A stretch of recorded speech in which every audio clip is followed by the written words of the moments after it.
ओंकार की उपासना और गायत्री का जप तो हमारे यहाँ बहुत प्रामाणिक माना जाता है ना, तो फिर उसका अनुभव हम नहीं करेंगे तो कौन करेगा? तो केवल पढ़ने के लिए थोड़ी है, करने के लिए है वो। ओम दीदी, यहाँ जो आपने दृष्टांत दिया ग्वाला और गाय का, तो ग्वाला से हम जो ओंकार के उपासक है साधक उसको मान ले जी। और गाय से जो उद्गीत है ईश्वर उसको।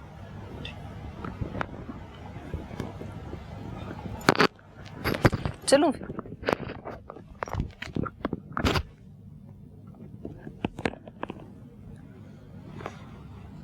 तो ये पिंड और ब्रह्मांड में उद्गीत की महिमा, उसकी उपासना, ये हमें बता रहे थे।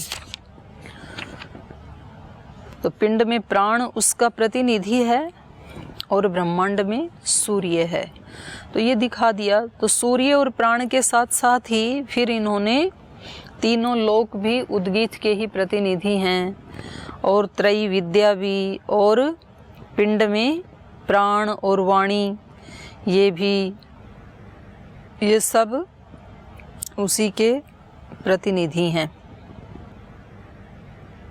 अब ये आगे कह रहे हैं, अथ खलु आशीः समृद्धिः उपसरणानि इति उपासीत येन साम्नास्तोस्यन् स्यात् तत्सामोपधावेत्। अथ खलु समृद्धिः आशीः, करें अब जो समृद्धि का इच्छुक है, आशी ही मतलब चाहने वाला, आशीर्वाद शब्द इसी से बनता है, आशु अनुशिष्टौ।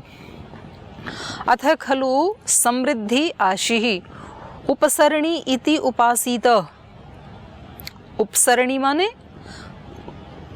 सरकना, उपसरणी इति, ये जो और भी ज़्यादा इच्छाओं का, कामनाओं का इच्छुक है, इसके अतिरिक्त भी अपनी कोई इच्छा है इस साधक की, तो उस समृद्धि का ये जिज्ञासु, चाहने वाला, उपसरणी इति उपासित, उपसरण से माने जिस साधन से दौड़ के वहाँ तक पहुँचा जा सकता है, उन साधनों की उपासना करे।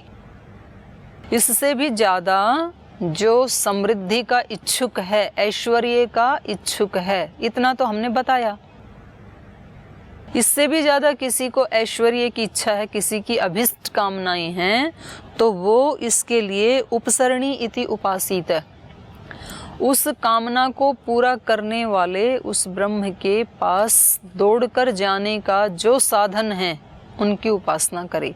माने जब तो एक साधन हो गया ना, तो और भी फिर बहुत सारे अपने व्यवहार आदि से अनुष्ठान हैं।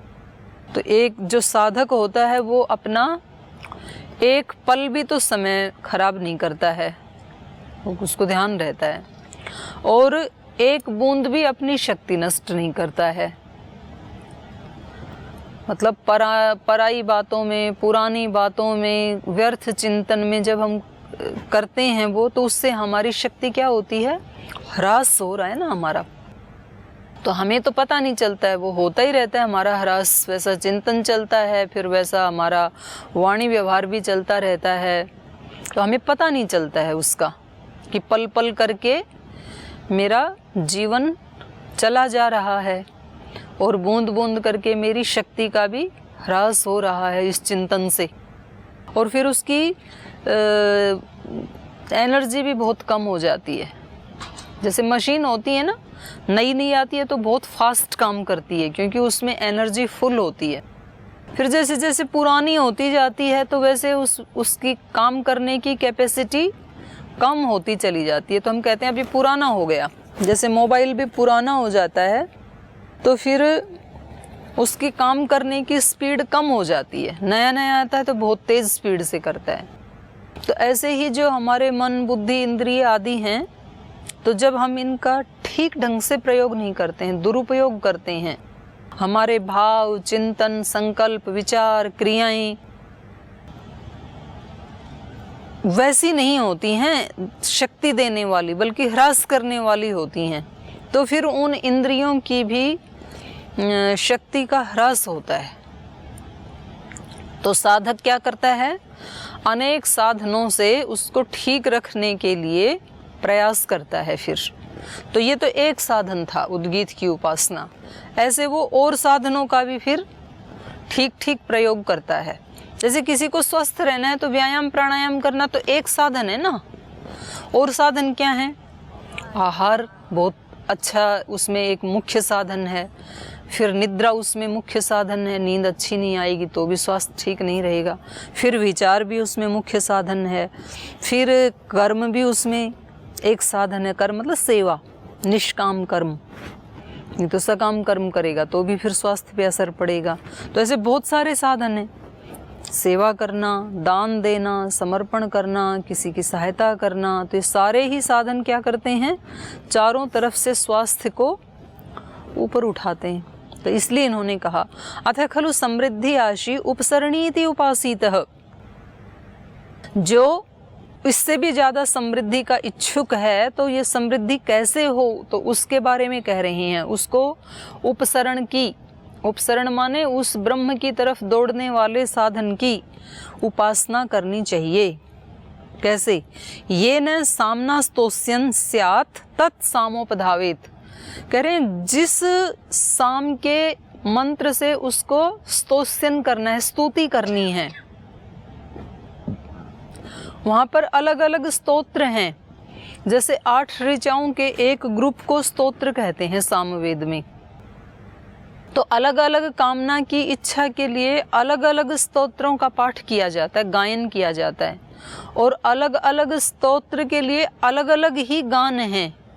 किसी स्तोत्र को केवल महादेव्य गान से ही गाया जाएगा, किसी स्तोत्र को वामदेव गान से गाया जाएगा, ऐसे उनकी व्यवस्था बनी हुई है सामवेद में।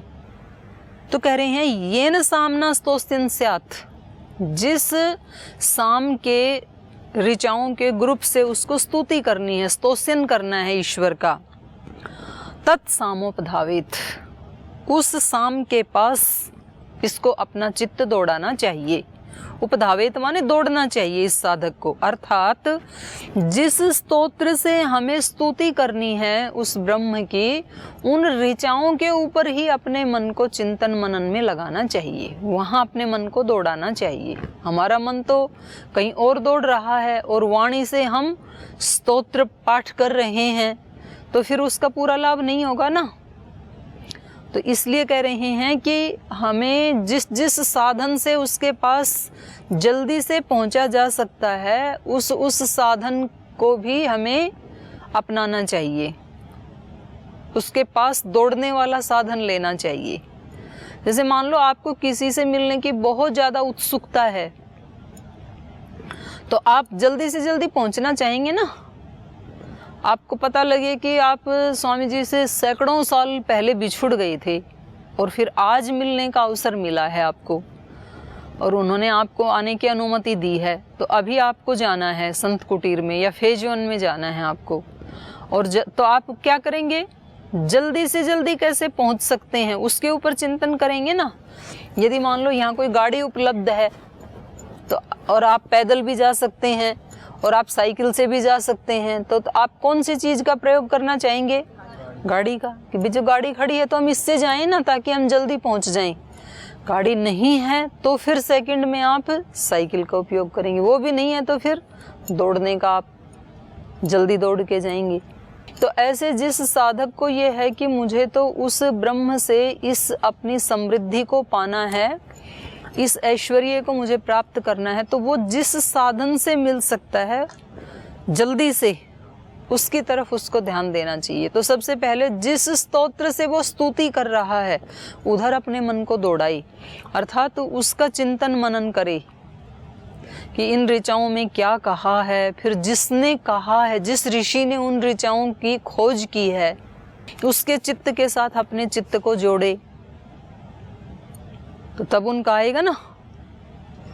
जिस समय आप जिस मंत्र को बोलते हैं उस मंत्र का फिर एक ऋषि होता है, एक उसका देवता होता है। ऋषि मतलब वो व्यक्ति जिन्होंने इसकी खोज की, जिन्होंने इसके अर्थ को देखा। ऋषि कस्मात् दर्शनात्, उन्होंने दर्शन किया। इसका दर्शन किया मतलब देखा, उसका साक्षात्कार किया। और देवता मतलब विषय, उस मंत्र का जो विषय है, प्रतिपाद्य विषय है, वो उस मंत्र का देवता होता है। तो उस विषय का चिंतन करे, उस ऋषि का करे, और जिस स्तोत्र से गाया जा रहा है उस गान का वो चिंतन करे, तो फिर उसका सारा का सारा ध्यान वहीं कंसंट्रेट हो जाएगा, वहीं एकाग्र हो जाएगा। तो इसलिए कहा ये न सामना स्तोस्यन स्यात् तत्सामोपधावेत। जिस स्तोस्यन से स्तुति करना चाहे, जिस स्तोत्र से स्तुति करने वाले स्तोत्र से वो स्तुति करना चाहे, तत्साम उपधावेत, उस साम गान का वो चिंतन मनन करे कि मुझे इस गान से इस स्तोत्र का गान करना है। आगे यस्याम ऋचि ताम ऋचम यदार्शेयम तम ऋषिम याम देवताम अभिष्टोस्यन स्यात् ताम देवताम उपधावेत। यस्याम ऋचि ताम ऋचम, जिस ऋचा के मंत्र से स्तोस्यन करना है, याम ऋचि ताम ऋचम, जिस ऋचा से, देखो सामवेद में मात्र 70 मंत्रों को छोड़ करके, 70 ऋचाओं को छोड़ करके बाकी सारी ऋचाएं कहाँ से ली गई हैं? ऋग्वेद से ली गई हैं। तो आधार क्या है सामवेद का? ऋचा ही है। उस ऋचा का एक विशेष तरीके से गान किया जाता है सामवेद में, वो स्तोत्र हैं। सभी ऋचाएं स्तोत्र नहीं होती हैं। तो यस्याम ऋचि, जिस ऋचा से उसको गान करना है, स्तुति करनी है, ताम ऋचम, उस ऋचा के पास दौड़े, उसका चिंतन मनन करे। यद आर्षेयम तम ऋषिम, और उस ऋचा का जो ऋषि है, उस ऋषि की चेतना के साथ अपनी चेतना को एकाकार करे। याम देवताम अभिस्तोस्यन स्यात्, और जिस देवता का स्तुति करनी है, क्योंकि उस स्तोत्र का एक देवता होता है, माने एक प्रतिपाद्य विषय होता है जिसके बारे में स्तुति कर रहा है, तो उस देवता के बारे में अपने मन को देवताम उपधावेत, अपने मन को दौड़ावे। अपने मन को दौड़ाए माने उनके साथ अपनी चेतना को एकाकार करे, उस ऋषि के साथ, उस ऋचा के साथ, उसके विषय के साथ, उसके देवता के साथ। जी, सामवेद में आपने बताया कि जी 70 ऋचाओं को छोड़कर बाकी सभी ऋग्वेद की हैं। हाँ, तो फिर इसकी अलग से परिणयन करने गान है उनके ऊपर, विशेष ढंग से गाई जाती हैं वो। अच्छा, क्यों? गाई भी जाती हैं और बोली भी जा सकती हैं वो। तो वो तो जहाँ उनका उसमें एक श्रुति में पाठ होगा या उदात्त अनुदात्त स्वरित में होगा, वहाँ तो वहाँ ऋग्वेद में होगा। और जो विशेष गान के रूप में जब उनसे स्तोषण किया जाएगा, तो फिर सामवेद के जो अलग अलग गान हैं, 8 गान हैं ऋचाओं को गाने की, और वो उनका कोई भी ऋचा किसी भी गान से गाई जाए ऐसा नहीं है, फिक्स है। तो हम ऋग्वेद में रहते हुए ही उनका अलग अलग तरीके से गान कर सकते थे, सामवेद की अलग से एक व्यवस्था हो गई ना। आप उसको फिर ऋग्वेद को बड़ा कर देते कि ये यहाँ तक जो 10,000 ऋचाएँ हैं ये तो एक श्रुति में ही गाई जाएंगी, फिर इसके आगे जो ऋचाएँ हैं इनको हम इन रूप में गाएंगे, तो अंतर क्या पड़ता? आप दोनों को मिक्सअप कर देते। ऋषियों ने उसको कह दिया कि ये जो ग्रुप है इसको हम सामवेद कहेंगे, क्योंकि वो सामगान होता है ना उनके ऊपर, इसलिए। तो कह रहे हैं कि इसको उस विषय में अपना चित्त दौड़ाना चाहिए, जो इसको करना है ना। फिर उसमें एक कोई छंद भी होता है, अलग अलग छंद से गाए जाते हैं ना। तो छंद कितने हैं? सारे गामा पा धा नी सा, तो फिर दोबारा ही आ गया, तो 7 है ना। तो वहाँ ये उन गान से एक एक अक्षर लेके ये बनाए हुए हैं।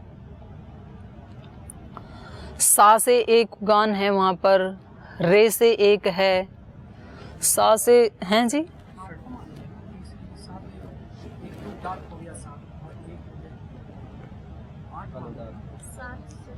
7 हैं या 8 हैं, 7 देखना पड़ेगा एक बार। सप्त स्वर हैं या पता नहीं, वेद में 8 हैं शायद, मेरे को ध्यान नहीं है, कल देख के बता दूंगी। तो जैसे सा से षड्ज, रे सा रे ऋषभ, गा से गांधार, माँ से मध्यम स्वर, और सा रे गामा पा पंचम स्वर, पा धा से धैवत, और नी से निषाद, निषाद। सा फिर दोबारा रिपीट हो गया। तो स्वर तो छंद तो 7 ही हैं। एक वो ले आना पुस्तक जो है ना, सामवेद का पूर्वार्ध, इनका प्रोफेसर रामनाथ वेदालंकार, वो लेके आना पूर्वार्ध। तो उसमें पूरा दिया हुआ, उसकी भूमिका में दिया हुआ है, काफ़ी बड़ी भूमिका लिखी है उन्होंने। तो ये छंद के बारे में, स्वर के बारे में और स्तोत्र के बारे में बहुत अच्छा समझाया है उन्होंने। तो ले आना एक बार, उसको देख लेंगे। तो ये कह रहे हैं, ये न छंदसा स्तोस्यन स्यात्, स्तोस्यन स्यात् तच्छंद उपधावेत, ये न स्तोमेन स्तोस्यमानः स्यात् तम स्तोतम उपधावेत। ये न छंदसा स्तोस्यन स्यात्, जिस छंद से स्तुति करना चाहे, तत्छंद उपधावेत, उस छंद के पास दौड़े, अर्थात उस छंद के बारे में ध्यान मगन हो, उसके बारे में चिंतन मनन करे। येन स्तोमेन स्तोस्यमानः स्यात्, और जिस स्तोत्र से, स्तोत्र मतलब साम के मंत्रों का समूह, जिस स्तोत्र से, येन स्तोमेन, स्तोम कहते हैं ग्रुप ऑफ मंत्रास, येन स्तोमेन स्तोस्यमानः स्यात्, जिस साम मंत्रों के समूह से स्तुति करना चाहे, तम स्तोमम उपधावेत, उस स्तोम के बारे में चिंतन मनन करे। फिर लास्ट बताया, याम दिशम अभिस्तोस्यन स्यात् ताम दिशम उपधावेत, जिस दिशा की ओर स्तुति करना चाहे। तो यहाँ दिशा के 2 अर्थ हैं। एक तो जिस दिशा में बैठ के, माने जिस दिशा के अभिमुख होकर, मुख करके स्तुति करना चाहे, उस दिशा का देवता। तो सभी दिशाओं के देवता है ना, प्राची, दिगग्निर अधिपति, सबके अलग अलग अधिपति हैं, रक्षक हैं, अलग अलग देवता हैं। तो उसका ध्यान करे, ये एक अर्थ। और जिस दिशा में मतलब जो स्तुति करने का उसका विषय है, मान लो उसको अन्न चाहिए कि धन चाहिए कि पुत्र चाहिए, वो एक दिशा बोलते हैं ना, जीवन की दिशा। जीवन की दिशा मतलब जीवन में प्राप्त करने का प्रतिपाद्य विषय क्या है हमारा, वो हम उधर हमारे जीवन की दिशा जाएगी, माने जीवन का प्रवाह उधर होगा हमारा। तो एक ये है दिशा। तो कह रहे हैं, याम दिशाम अभिस्तोस्यन स्यात्, जिस दिशा की ओर अभिस्तोस्यन स्यात्, स्तुति करना चाहे, ये स्तुति करनी है, जिस दिशा में इसको स्तुति करनी है, ताम दिशम उपधावेत, उसका भली प्रकार से ये विचार करे। तो इनका कहने का अभिप्राय ये है कि जो भी इस साधक को विशेष समृद्धि चाहिए, क्योंकि ईश्वर तो अनंत है, तो अनंत को तो शांत में समाया नहीं जा सकता है। समुद्र को लोटे में भरा जा सकता है क्या? पॉसिबल ही नहीं है। तो आपको उसके उस अनंत में से, अनंत समृद्धि में से, अनंत ऐश्वर्य में से आपको कौन सी वाली चाहिए? तो उसके अलग विशेष स्तोत्र हैं, अलग उनका गान है, अलग उसकी ऋचाएं हैं, अलग उसका छंद है, अलग उनके ऋषि हैं, अलग उसका देवता है, अलग उसकी दिशा है।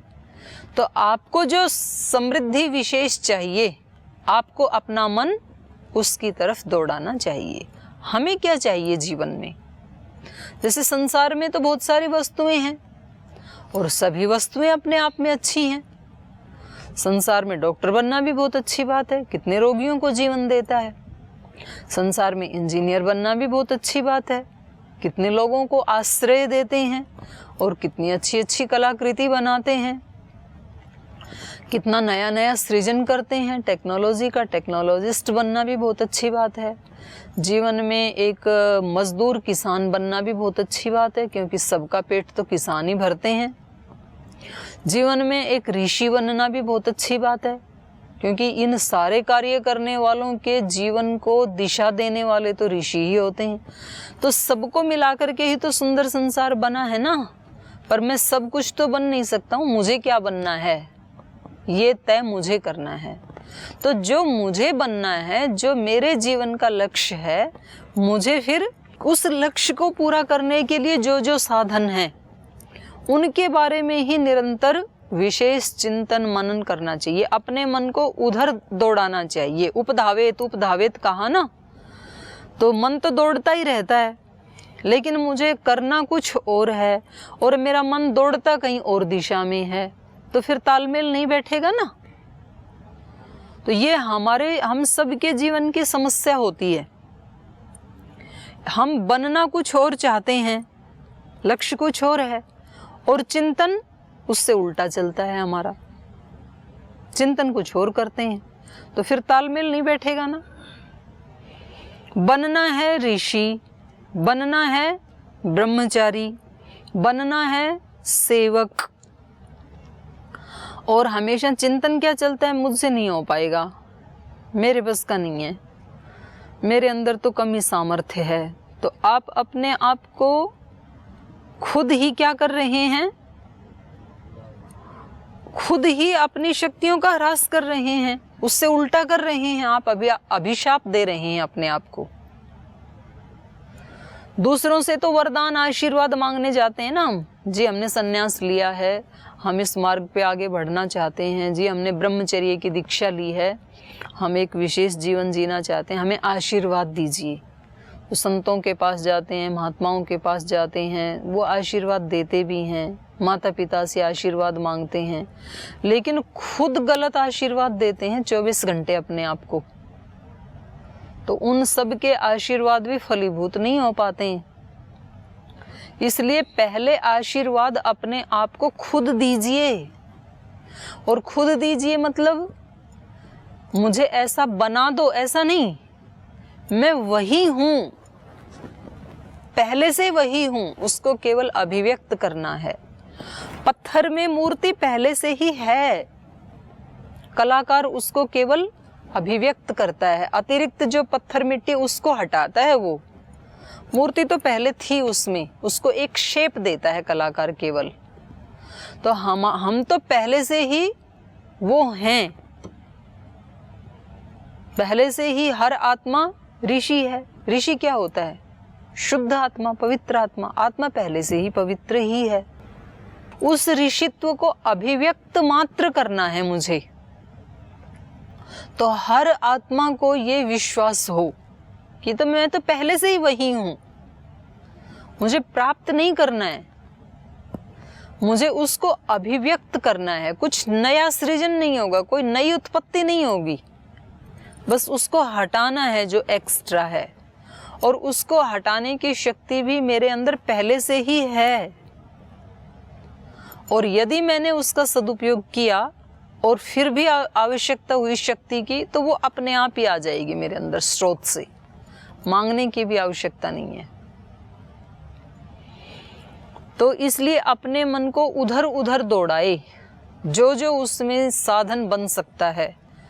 तो इसलिए तो मैं बार बार कहती हूँ कि हमें ज़्यादा अपनी एनर्जी को, ज़्यादा अपने ध्यान को, अपना जो दिन भर के जो कर्म हैं उसके ऊपर ज़्यादा केंद्रित करना है। पाठ 19-20 भी याद होगा तो चलेगा, आपको 2 ऋचाएं कम ज़्यादा याद होंगी तो चलेगा। विद्याव्रत और एक तो विद्या स्नातक, दूसरा व्रत स्नातक। तो विद्या स्नातक में थोड़ी भी किसी का 19-20 सामर्थ्य हो तो चलेगा, लेकिन व्रत वाले स्नातक में 100% होना चाहिए, उसमें 99 नहीं होना चाहिए हमें व्रतों के पालन में। वो तो कर सकते हैं, वो तो सब में सामर्थ्य है। विद्वान सब नहीं बन सकते हैं, धर्मात्मा सब बन सकते हैं। तो धर्मात्मा बनने में कम से कम पीछे नहीं रहना चाहिए। और जीवन में विद्या से भी ज़्यादा महत्व आचरण का होता है, धर्मात्मा का होता है। लेकिन विद्या से ज़्यादा होता है, इसका मतलब ये नहीं कि विद्या व्यर्थ है, क्योंकि जो विद्यावान होगा वो ही अच्छा आचरण भी कर पाएगा। जिसको ज्ञान नहीं है वो कैसे कर पाएगा? इसलिए ज्ञान की भी बहुत महिमा है। पर हमारे पास दिक्कत क्या आती है, हमें ज्ञान तो होता है लेकिन हम उस ज्ञान को कृति में उतार पाने में सक्षम नहीं होते हैं। सक्षम क्यों नहीं होते हैं? क्योंकि हमने वैसा अभ्यास ना तो किया पहले, और अभी भी हमने वो संकल्प नहीं किया कि मुझे उतारना है इसको, ऐसा संकल्प अभी नहीं किया हमने। तो इसलिए ये हमें बता रहे हैं कि आपको एक विशेष समृद्धि यदि हासिल करनी है, और हमें लक्ष्य रखना ही चाहिए। जितने भी महापुरुष हुए ना, वो लक्ष्य को सामने रख के फिर आगे बढ़े हैं। जैसे मैं कल उनका जीवनी पढ़ रही थी, अपने जो स्वामी जी हैं, डुमेट वाले स्वामी जी, तो उन्होंने एक जगह लिख रखा है कि मैंने 1 साल उसमें गुफा में रहने का निर्णय किया, और फिर 1 साल में मैंने 12 लाख गायत्री मंत्र का जप करने का वो बनाया, अपना एक लक्ष्य बनाया। तो ऐसे एक जगह लिख रखा है कि फिर 1000 रात्रि जागरण करके जप करने का लक्ष्य बनाया। ऐसे ऐसे लक्ष्य बनाते हैं ना साधक। कुछ बनाते हैं कि मेरे को इस 1 महीने में केवल फलाहार करना है, आहार का भी अंतर पड़ता है। इस 1 महीने मेरे को रसाहार करना है, केवल रस पे रहना है। मेरे को जैसे अपने वो स्वामी जी थे, स्वामी सोमानंद जी महाराज जी, नूरगढ़ वाले, तो उन्होंने वर्षों तक जितना एक हाथ में चावल और दाल आता है ना, 1 मुट्ठी 2 मुट्ठी बस, तो 2 मुट्ठी चावल और दाल डाल के उसमें मिट्टी की हंडिया में डालते थे, और गाय के उसमें गोसे के ऊपर उसको रख देते थे, तो वो धीरे धीरे पकती थी 2-3 घंटे में। तो बस 24 घंटे में एक बार वो खिचड़ी खाते थे, वर्षों तक एक रस।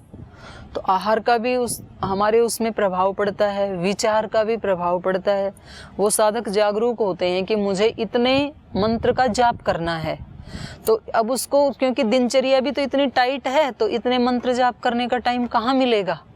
तो फिर वो उसके बीच बीच में जो खाली स्थान होते हैं ना, जैसे आप यहाँ से और 6 नंबर ब्लॉक तक गए, फिर 6 नंबर ब्लॉक से प्रसादम तक गए, उतने समय में जाप करते हैं, क्योंकि जाप पूरा करना है। तो उससे क्या होगा? व्यर्थ चिंतन से बच जाएंगे, नहीं तो कोई और चिंतन आएगा।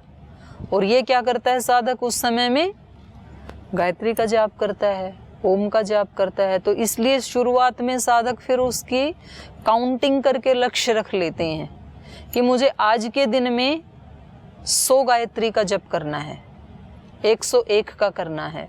तो 101 का करना है तो फिर वो काउंटिंग करेगा कि सुबह मेरे 10 हो गए थे, फिर 11 बजे मैंने 20 और कर लिए, फिर 1 बजे खाना खाने गया तब तक 50 और कर लिए, फिर खेलने के समय में 50 और कर लिए। ऐसे शाम तक वो करेगा अपने लक्ष्य को पूरा। कोई 500 का रखते हैं, कोई 200 का रखते हैं, जैसी जिसकी सामर्थ्य है। तो फिर उससे 2 लाभ होते हैं।